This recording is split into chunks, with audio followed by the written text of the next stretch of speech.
Hello বন্ধুরা, শুভ সকাল সবাইকে। আজকের দিনটা অন্য দিনের সকালের থেকে একটু আলাদা আমার কাছে। অনেক দিনের অনেক স্মৃতি এই জায়গাটাতে আমার লুকিয়ে রয়েছে।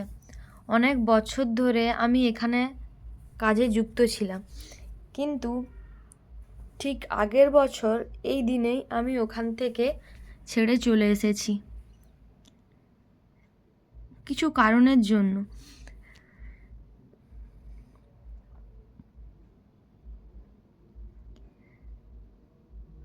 ওখানটার সমস্ত কিছু আপনাদের সঙ্গে আমি আজকে শেয়ার করলাম। এতদিন আমার সেভাবে শেয়ার করা হয়ে ওঠেনি। আজকে ফোন ঘাঁটতে ঘাঁটতে হঠাৎই আমার ওইটা ভিডিওগুলো চোখে ভাসলো, আর ওই আগের দিনের কথাগুলো খুব মনে পড়লো, ওই জন্য শেয়ার করছি। এই জায়গাগুলো আমার কাছে খুবই চেনা ছিল, এখন সবই অচেনা।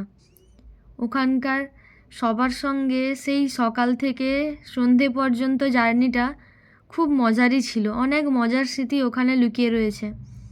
অনেক বকাঝোকাও খেয়েছি, কিন্তু সেভাবে কোনো সময় কথাগুলো মাথায় নেওয়া হয়নি।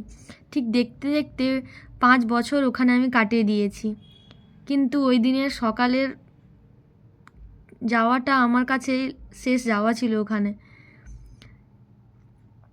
এই জায়গাগুলোতে আমি সব সময় কাজ করতাম, সেই জায়গাগুলো এখন আর যাওয়া হয় না। সকালে উঠে ঠাকুরকে ফুল দেওয়া, ওইটাও খুব মনে পড়ছিল। আর ওই দিন আমি ছেড়ে চলে আসবো বলে সবাই আমাকে এত প্যাম্পার করছিল, কি বলবো আর। সেই স্মৃতিগুলো এখন আমার খুব মনে পড়ছে, খুব মিস করছি ওই জায়গাগুলো। ওই দিন সবাই আমার পছন্দের সমস্ত কিছু রান্না করেছিল, যেগুলো আমি খেতে ভালোবাসি। সত্যি এত কিছু একটা ফ্যামিলির মধ্যে না থাকলে, বা সবাই নিজেরা নিজেদেরকে একটা ফ্যামিলি না মনে করলে কখনোই হয়ে ওঠে না।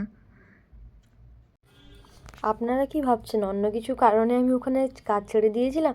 আরে না না, নিজের দায়িত্ব পালনের জন্য আমাকে কাজটা ছাড়তে হয়েছিল, যে দায়িত্বটা আমি এখন পালন করে চলেছি। আশা করি যারা যারা আমার ভিডিওগুলো কন্টিনিউ দেখতে থাকেন তারা নিশ্চয়ই বুঝতে পারবেন আমি কী জন্য বলি।